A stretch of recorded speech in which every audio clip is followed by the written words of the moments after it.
Hello. 青春之声跨越国界，共话未来。 Let us use the voice of youth. Cross national borders and talk about the future together.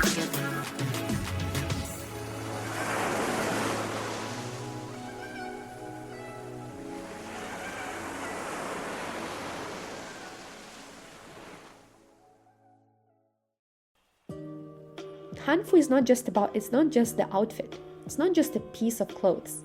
It also shows you the history of Chinese beauty, of Chinese aesthetics, of different eras in Chinese history. So he told me, Xiaoxiao, why don't you try going on the stage with me? Let's try to do some performances you should try acting. I really loved filming this episode. And showing that China's sustainable energy and sustainable green economy is now not only sought after in China, but also internationally.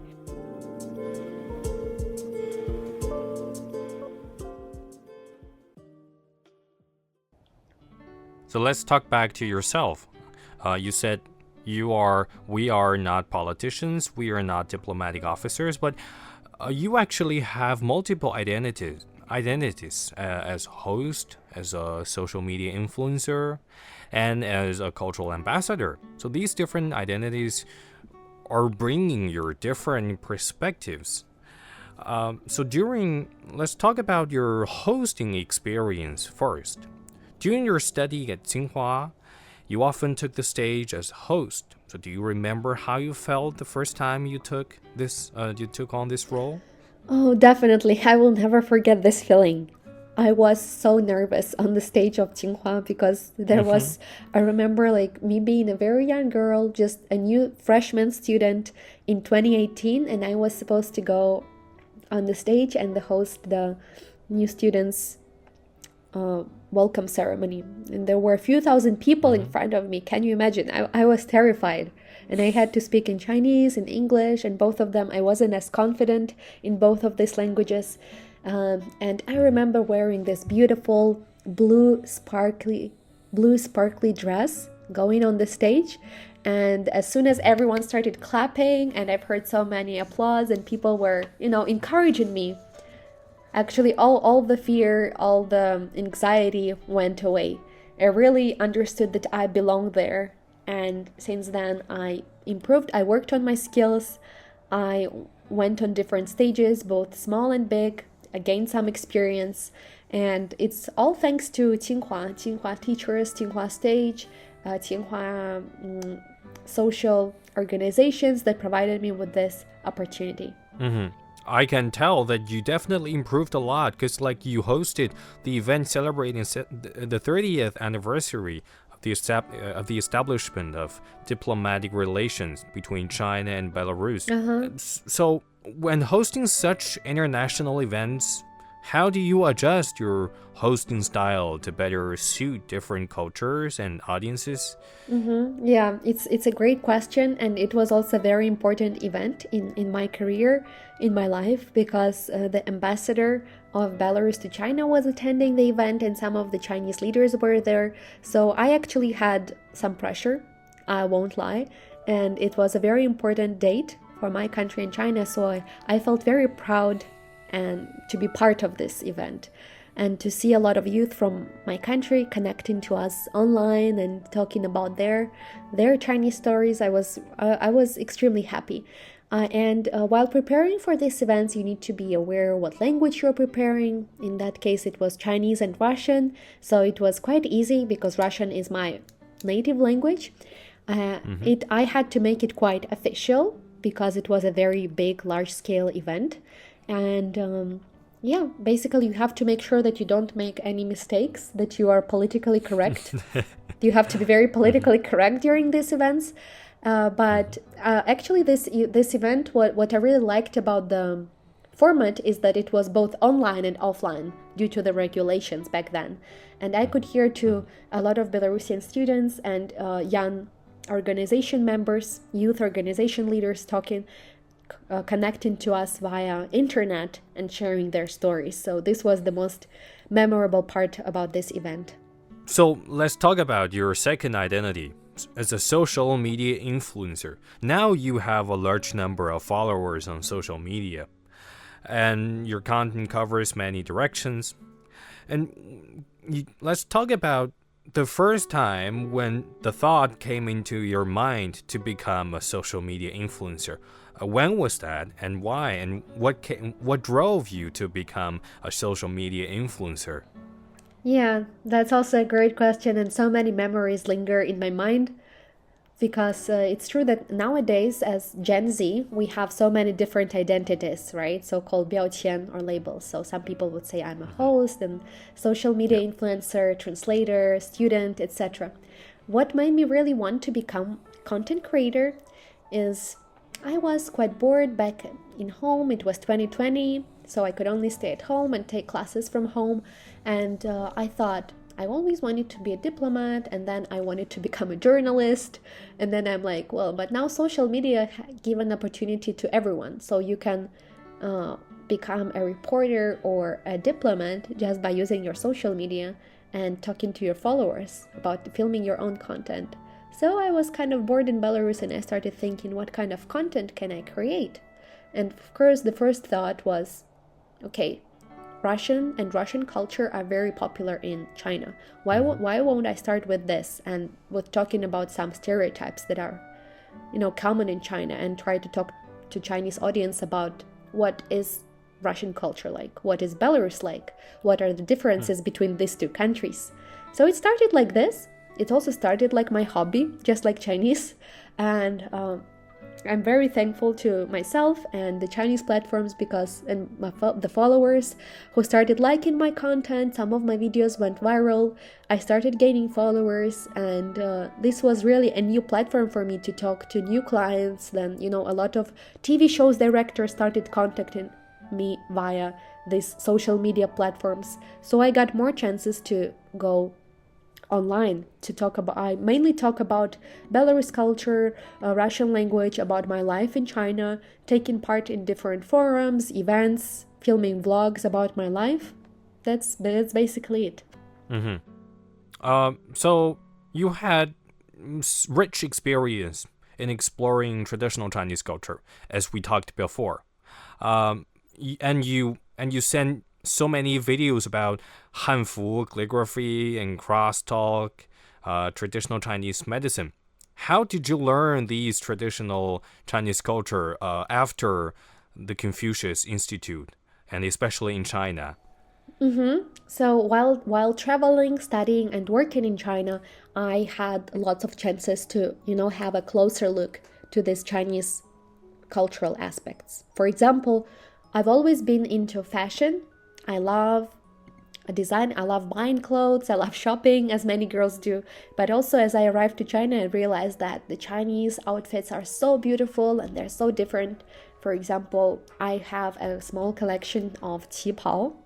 And then as I started traveling around China for work or for, my university projects, I realized that wearing hanfu or some traditional outfits is very popular. And Chinese people show their love and their respect to their culture in this beautiful way, which is very different from, for example, what we show love to culture in my country. And people would wear this hanfu, get beautiful ancient style makeup, walk on the streets, and, show their culture to the world. This is what I really love about Chinese people. And what I also like about China is that I'm a foreigner and no one will say anything if I wear a hanfu. Okay, this could be very different if I wear like a US traditional outfit while being in the US. So I like it here because it's so casual. I can wear hanfu and so many people want to take pictures with me, and I can film my videos and have so much fun. And hanfu is not just the outfit. It's not just a piece of clothes. It also shows you the history of Chinese beauty, of Chinese aesthetics, of different eras in Chinese history. For example, wearing hanfu from Song Dynasty, Tang Dynasty, or Chunqiu Shiqi, the warrior states periods, are so different. And this is yet another way to learn Chinese history, Chinese society, right? Chinese beauty standards. That's why I love fashion. A lot of people think that, oh, you just like clothes or you just like being pretty. But I think it's so much more than that. Talking about crosstalk, I also have a story to share with you. During 2021, 2023, I could only stay in China, couldn't leave China. So during my winter breaks, fall break, summer break, I got to know a very famous Xiangshen crosstalk actor, Yan Jiabao, who has a huge crosstalk club where he performs Xiangshen with foreigners coming from all over the world who live in China. So he told me, Xiaoxiao, why don't you try going on the stage with me? Let's try to do crosstalk, to do some performances, you should try acting. And I gave it a try because I like saying yes to life. We started learning crosstalk, talking about, the differences in Chinese and foreign cultures, life of foreigners in China, talking some stand-up comedy in Chinese, basically. And I also had a chance to go on CCTV, to go on Beijing TV with these shows. So it also made me more confident. It was yet another skill. It improved my, again, cross-cultural communication skills. And also, I love being on the stage. I love this passion. I even got to learn about Chinese traditional medicine, TCM, while filming one of the episodes of the show. So I got the chance to go to Chinese medicine hospital and try the acupuncture and 火罐, 拔火罐. I don't even know how to say this in English, but I had so many fun experiences while working. So I think that one day I should really write a book about my experiences here in China. I've got so many stories that I hope to share with you next time in our next interview. So Xiaoxiao, let's talk more about the crosstalk experience on CCTV and some other local television stations. And you have considerable experience in recording these television programs. Are there any especially memorable moments from your experience you would like to share with us? Yeah, for sure. I have so many, but probably the most memorable one was I was so lucky to be invited to take part in the Hunan TV Happy Camp, 快乐大本营, which is known to be the most famous, the most popular entertainment show in China. Yep. And what's more surprising, I really like one Chinese actor, Shen Teng, who also speaks Russian, and he was on the same episode of this show with me while we were filming the Happy Camp. And before I thought, actors are, so they are some kind of celebrities, they are so far away from me, what am I going to talk to him?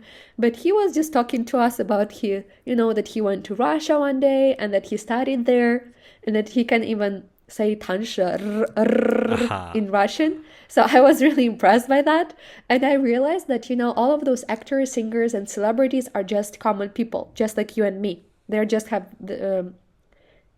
work in publicity area. They work in media and TV, but essentially we're all the same. We're all people. And Shantan might be not recognized by foreign friends, but for our foreign audience, I want to say that he's probably like, Brad Pitt or Johnny Depp in the US or in the world. Everyone knows about him. Everyone knows this actor. He's been on so many Chinese movies. And a lot of people watched his movies and grew up. So by watching his movies. So seeing him on the stage was a dream come true. I was really like, oh my God, is this my life? Wake up, wake up. But this was really my life, Or CCTV, I also took part in amazing shows like, for example, 开讲了. It's basically meaning a lecture. It's with a very famous TV host who also graduated from Peking University.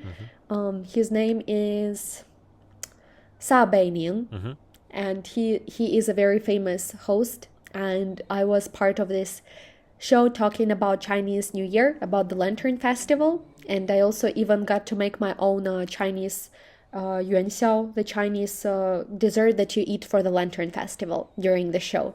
So I have lots of these experiences, although I couldn't go back home for my holidays during 2021, 2023, but I had amazing time here in China while my winter break and summer break, going on these various TV shows exploring China and Chinese culture. And you also participate in a Chinese documentary called Shining Ordinary. So this documentary invited 3 foreign observers to introduce China's efforts in poverty alleviation in various regions. And what deep feelings did this recording bring you? And what unique value do you think foreign hosts bring to the storytelling of China's story from your perspective? Yeah, so as I've mentioned, I've majored in journalism. So in our classes, we were learning a lot about, telling the story, storytelling. And now China has a very important task of telling true China stories to the world. And I was part of this project, and I thought, how can I make these stories interesting for the international audience? The first topic that I covered for one of the episodes of the show was green sustainable energy in China's province of Shanxi, which has a lot of desert. It has a lot of dust, and it used to have a very serious issue with sandstorms in China for the past 20 years. And what I've learned was shocking because this region suffered hugely because of this sandstorms and the deserts. I've learned that most of the young people left that place 20 or 30 years ago because there were no jobs and it was impossible to even go outside and breathe during some months during the year. So the ecology there was terrible just 20 or 30 years ago. I saw some of the pictures how the place looked in 1990s. And when I arrived to this place, I couldn't believe my eyes. I was asking the director, is this really the place that you showed me on the pictures? And he said, yes, why are you asking? And I say, there are so many trees around, but it's a desert. You said that it's a desert. How come there are so many trees all around this area?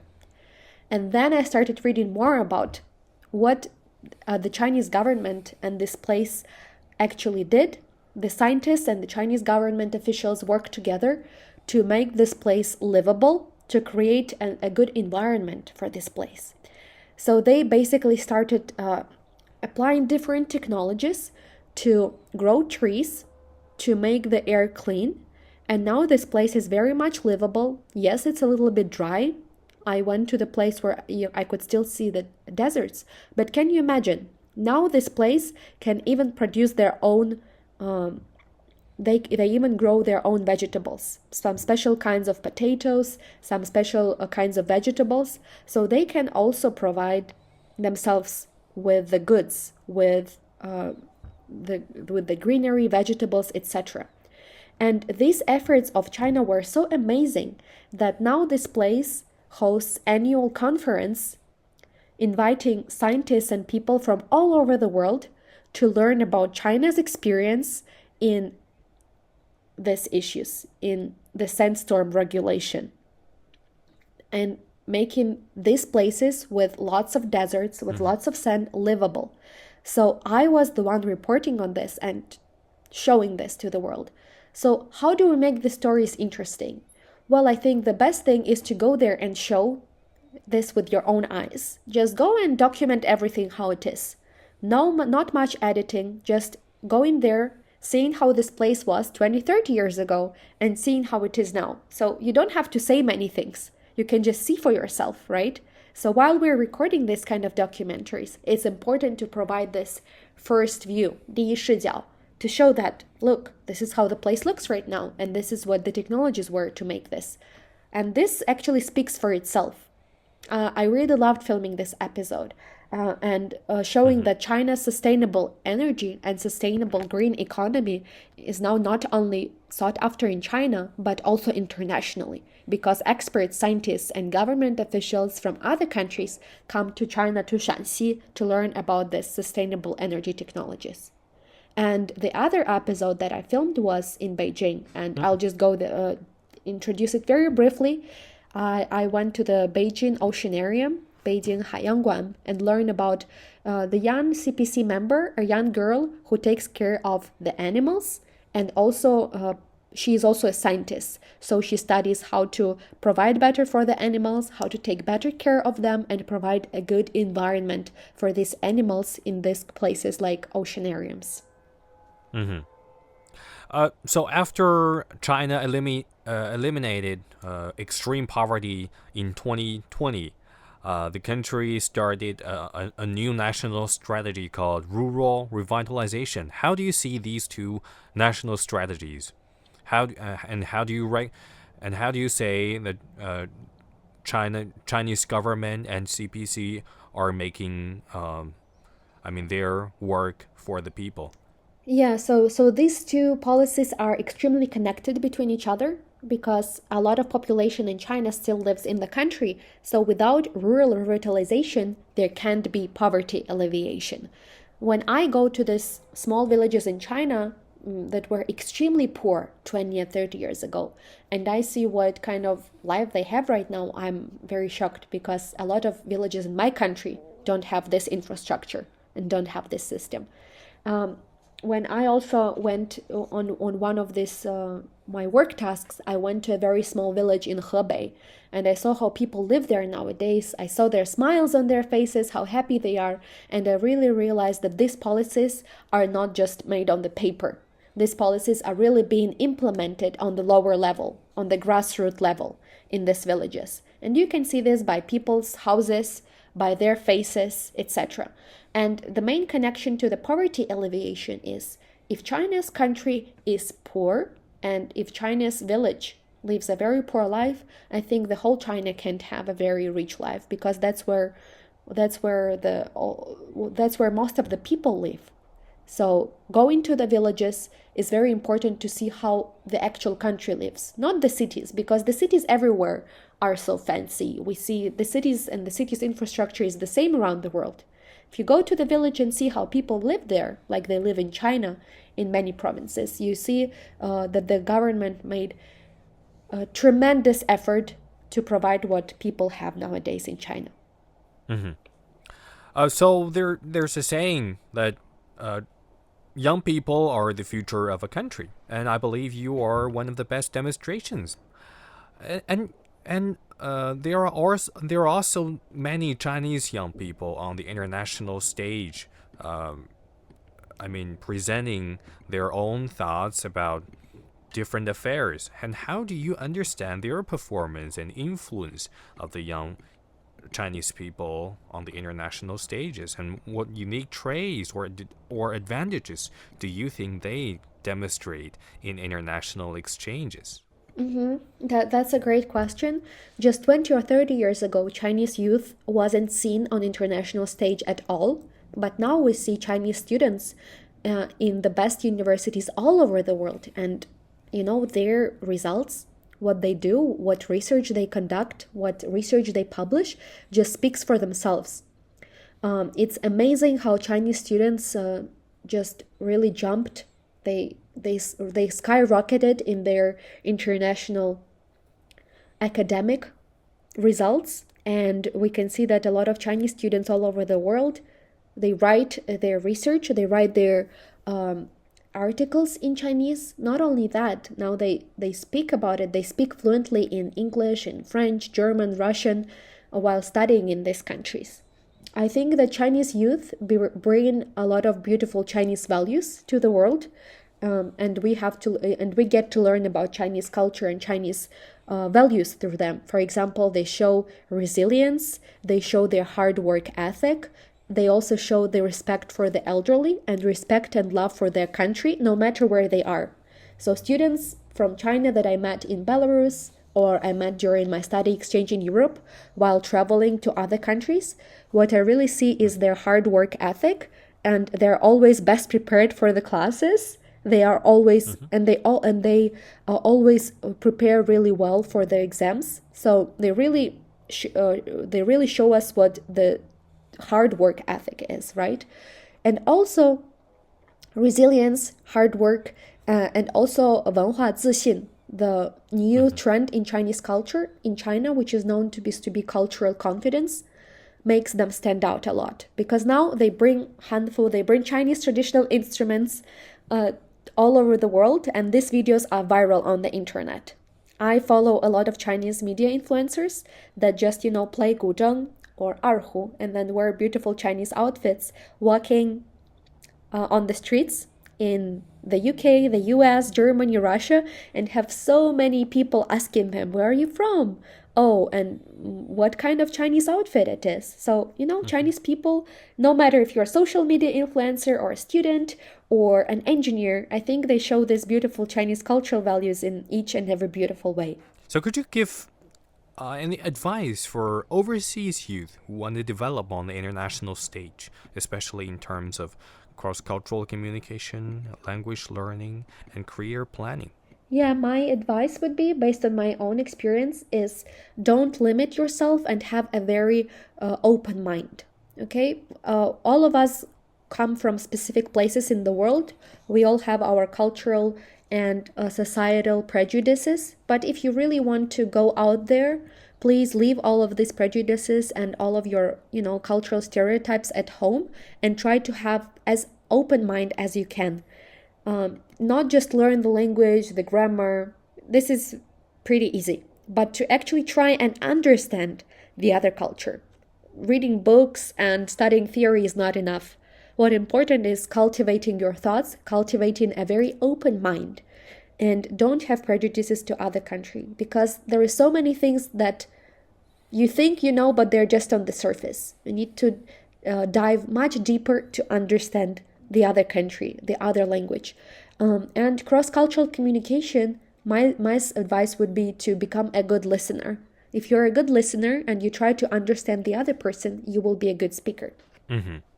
So Xiaoxiao, last question. Let's get back to yourself. In your future career planning, so what attempts do you hope to make in international communication, and what specifically do you plan to implement them? Yeah, that's a great question. Like as a Gen Zer, honestly, I don't have an exact answer to this question. What I know is that I'm working hard on the content creator.